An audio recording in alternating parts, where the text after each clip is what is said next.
सुभाष चंद्र बोस ने कहा जय हिंद। हमारे राष्ट्रीय आंदोलन के नेताओं ने कहा भारत माता की जय।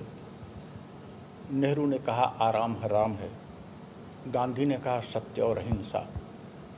हम तो इंसानियत की बात करते हैं और इंसानियत की बात करने वाले को सत्ता की जल्दी नहीं हुआ करती। सत्ता अपने आप उसके पास ज़रूरत पड़ेगी तो आएगी इंसानियत के लिए। क्या लगता है आपको कितना साल लगेगा, क्योंकि बड़े बड़े नेताओं को सींचने में 2500 साल लग गए, 30 साल लग गए और इस समय तो बहुत ही ज़्यादा मार्केट में भीड़ है सर, तो कैसे दाल गलेगी?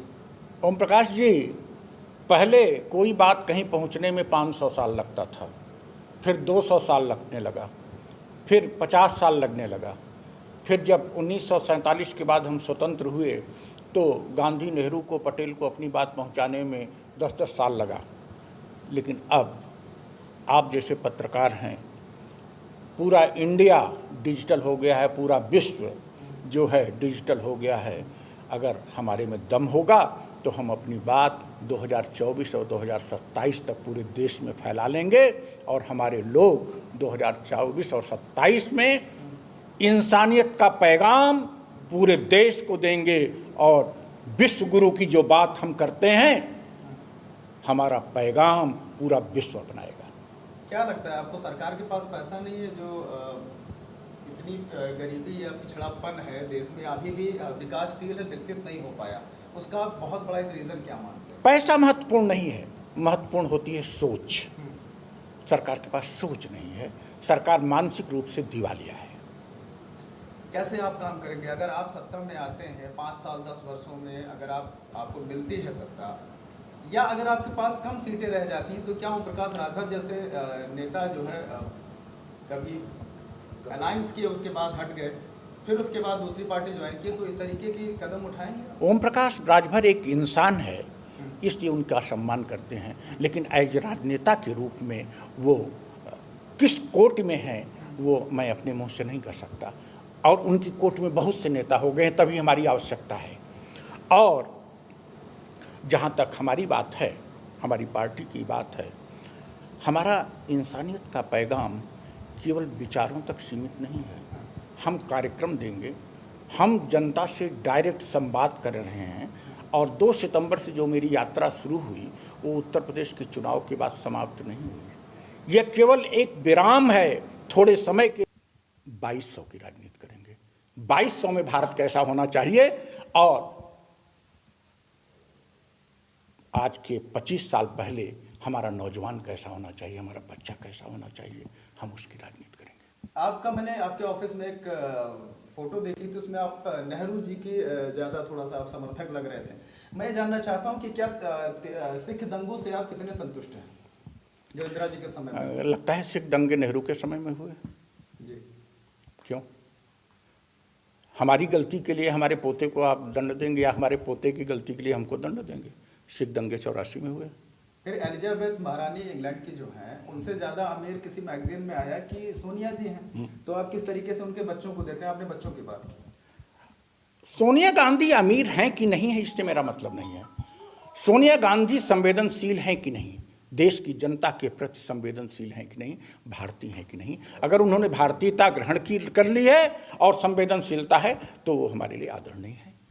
इवन अटल बिहारी वाजपेयी जी आदरणीय है, आप पीछे देख लीजिए। अगर नेहरू नीचे लगे हैं तो हाँ अटल बिहारी वाजपेयी लगे हैं, यहाँ अम्बेडकर भी लगे हैं, यहाँ पटेल भी लगे हैं, गौतम बुद्ध भी लगे हैं।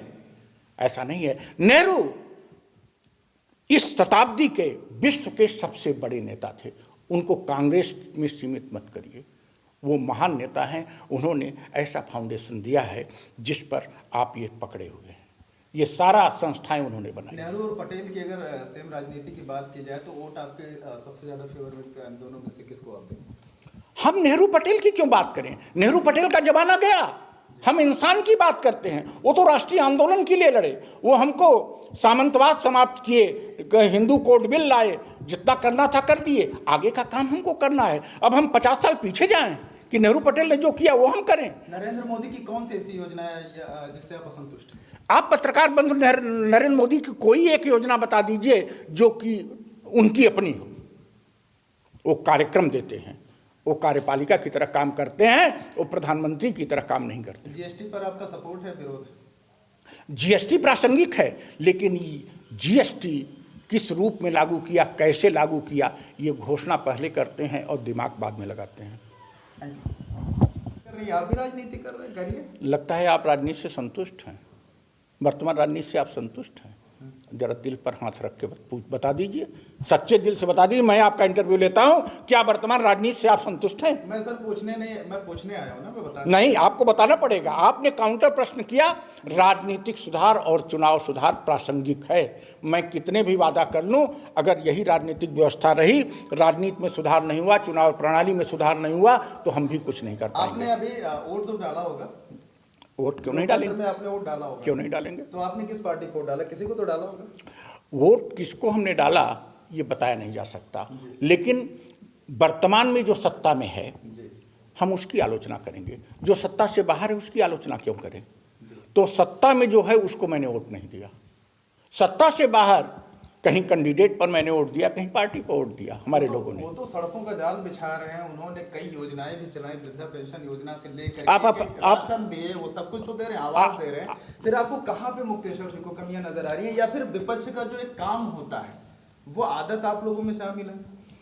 आपको राशन चाहिए, झोला लेके आपकी माँ और आपकी पत्नी लाइन में खड़ी हो, इससे आपका सम्मान बढ़ेगा कि आपके बच्चे को अच्छी शिक्षा मिले और आपको अच्छी नौकरी मिले। आप बताइए, देश की आबादी भी तो 1.5 करोड़ है। देश की आबादी, जब तुम 1.5 करोड़ को संभालने लायक नहीं हो तो सत्ता छोड़ दो, वो आबादी संभाल लेगी। 1.5 करोड़ को अगर तुम्हारे संभालने में हिम्मत नहीं है तो क्या भिक्षाटन कराओगे? सबसे झोला लेके हमारी माँ बहनें लाइन में खड़ी हों और उनके पति और उनके बेटों को नौकरी न मिले, ये कोई बात हुई? आप जनसंख्या को बहुत बड़ा कारण बेरोजगारी का नहीं मानते? नहीं, जनसंख्या तो साध्य हो सकती है। जो हमारी पूंजी है, हमारी पूंजी जनसंख्या है। जनसंख्या का समुचित उपयोग किया जाए तो देश सबसे आगे चला जाएगा। अगर आप सत्ता में आते हैं तो आपका पहला कदम क्या होगा देश के लिए? सबको उत्पादन में भागीदार बनाना। सबको उत्पादन, 5 किलो अनाज जिसको मिलता है वो 10 किलो अनाज उत्पादन करने का काम करेगा, 5 किलो अनाज मिलेगा। आय दोगुना करने के लिए किसानों के लिए आप क्या सोच कर रखे हैं? बात होती है, आपको उत्पादन करना पड़ेगा और आय उनकी इसलिए दुगना करनी पड़ेगी कि गेहूं की कीमत और धान की कीमत और फल की कीमत, सब्जी की कीमत उस प्रपोर्शन में नहीं बढ़ी जितनी की महंगाई बढ़ गई। आप भी दलित मुस्लिम की राजनीति करेंगे, पिछड़ों की राजनीति, या फिर उसमें सारे समूह वर्गों को लेकर के? अगर हम इंसान हैं तो दलित मुस्लिम कहाँ से आ गया? हम तो इंसान हैं। सारी पार्टियां लगभग यही कर रही हैं। सारी पार्टियां अगर कर रही हैं, हम भी अगर कर रहे हैं तो हमारी आवश्यकता क्या है? मुक्तेश्वर जी 85 की राजनीति करेंगे 15 की? हम थोड़े समय के लिए कि नई सरकार को लोग देख लें, क्या नई सरकार आने पर आप पत्रकार बंधुओं को कोई सुविधा मिली? कुछ भी अंतर आपने देखा? मायावती में, अखिलेश में और आज योगी में क्या आप कोई अंतर देखते हैं? और आप बात करते हैं कैसे करेंगे? आप 5 मिनट का इंटरव्यू लोगे और कैसे करेंगे, ये तो संभव नहीं है। लेकिन मैं आपकी बात करता हूं, आप चौथे स्तंभ हो। चौथे स्तंभ का मतलब है सरकार की निंदा करना, और सरकार की निंदा करके क्या आप यहां से हजरतगंज तक पहुंच पाएंगे? क्या आपको जितनी सुविधा मिलती है मिल रही है? अगर आप चौथे स्तंभ हैं तो सुधार मेरा यहीं से शुरू होगा। आपको अपनी पत्नी, बच्चे, माँ बाप की परवरिश करने का पूरा लाभ मिले और आप निष्पक्ष पत्रकारिता करें, यहीं से शुरू होगा। अब आप जिसके लिए पूछना चाहे मैं बता दूं, पहले तो आपकी तनख्वाह 50,000 से कम नहीं होनी चाहिए, पहला तो यही है।